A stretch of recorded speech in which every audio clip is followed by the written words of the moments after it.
అందరికీ నమస్తే అండి.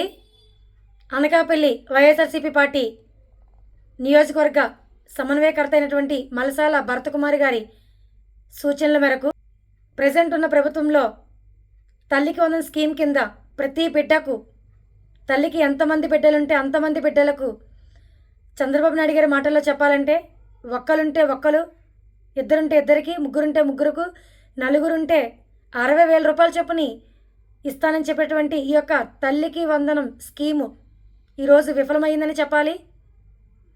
నిన్న చాలామంది తల్లిల అకౌంట్లో అమౌంట్ రాక సతమతమయ్యారు.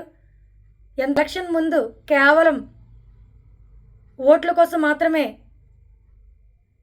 ఇంట్లో ఎంతమంది పిల్లలుంటే అంతమంది పిల్లలకి ఈ యొక్క తల్లికి వందనం స్కీమ్ ఇస్తానని చెప్పి ఈరోజు పంగనామం పెట్టారు.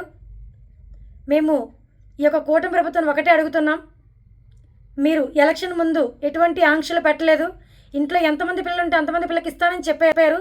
ఈరోజు తీరా ఇచ్చే టైంకి విద్యుత్ ఛార్జీలు ఎక్కువగా ఉన్న కారణం వల్ల ఇవ్వలేకపోతున్నామని చెప్పడం ఎంతవరకు కరెక్ట్గా వైఎస్ఆర్సీపీ పార్టీ ఖండిస్తుంది. మా జగన్మోహన్ రెడ్డి గారు చెప్పారంటే చేస్తారు, బటన్ నొక్కడం పడుకున్న ముసలమ్మ కూడా నొక్కేస్తుంది అని చెప్పేటువంటి ఈరోజు మరి కూటమి ప్రభుత్వం ఎందుకు బటన్ నొక్కలేకపోతుందని మేము తీవ్రంగా అడుగుతున్నాం. తల్లికి వందనం పథకం రాక చాలామంది తల్లులు మానసిక క్షోభను అనుభవిస్తున్నారు. ఈ అమౌంట్తో వాళ్ళ యొక్క కష్టాలు తీరిపోతాయి, పిల్లల ఫీజులు కట్టుకోవచ్చని చెప్పి ఎంతో ఆనందంతో ఎదురు చూస్తున్నటువంటి తల్లుల యొక్క ఆశ నిరాశగానే మిగిలింది.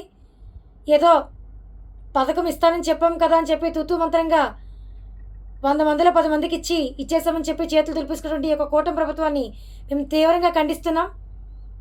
వైఎస్ఆర్సీపీ పార్టీ టౌన్ మహిళా అధ్యక్షురాలు కండ్రేగుల హైమావతి.